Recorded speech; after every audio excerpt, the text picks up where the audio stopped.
శ్రీ పవన్ కళ్యాణ్ గారి ప్రసంగం.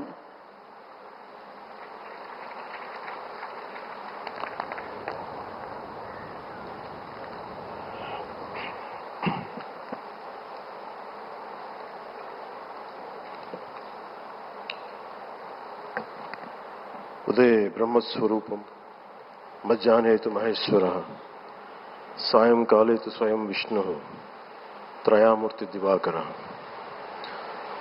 ముందుగా సూర్య భగవానునికి నమస్సమాంజలు తెలియజేస్తూ యోగ విద్యను అందించిన ఆదియోగి పరమశివునికి, ఆ మహాయోగ విద్యని మనకి పతంజలి మహర్షి యోగశాస్త్ర రూపంలో అందించారు.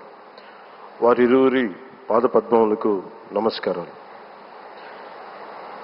మన యోగ విశిష్టతను, గొప్పదనాన్ని ఋగ్వేదంలో ఉన్న మహానుభావులు తెలియజేస్తే దానిని ప్రపంచవ్యాపితం చేసిన దార్శనికులు మాత్రం గౌరవ ప్రధానమంత్రి శ్రీ నరేంద్ర మోదీ గారు.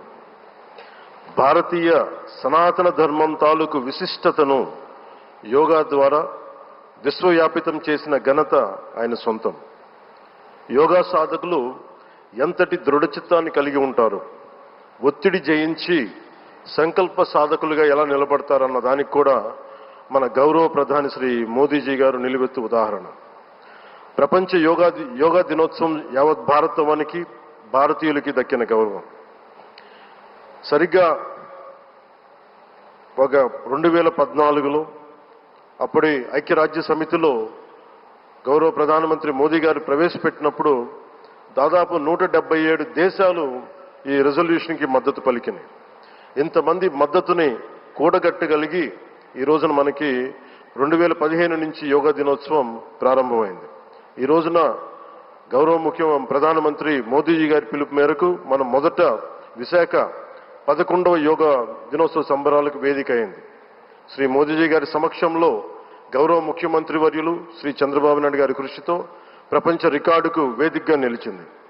విశ్వనరులు మోదీజీ గారి పిలుపు మేరకు యోగా ఒక వన్ ఎర్త్ వన్ హెల్త్, ఈ ఆరోగ్యం థీమ్ని ఈ వేదిక నుంచి ప్రతి ఒక్కరూ ముందుకు తీసుకెళ్లాలని మనస్ఫూర్తిగా కోరుకుంటూ, ఇక్కడ ఆసీనులైన మీ అందరికీ, ఇక్కడికి వచ్చేసిన ప్రతి ఒక్కరికి కూడా పేరు పేరున నా హృదయపూర్వక వందనాలు, నమస్కారాలు.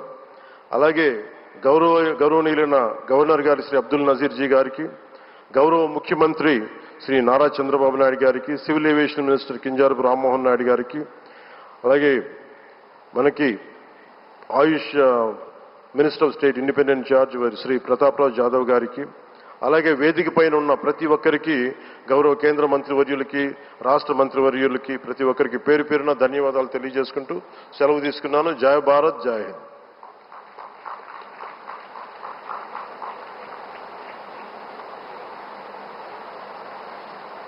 ఇప్పుడు మన గౌరవనీయులైన ముఖ్యమంత్రి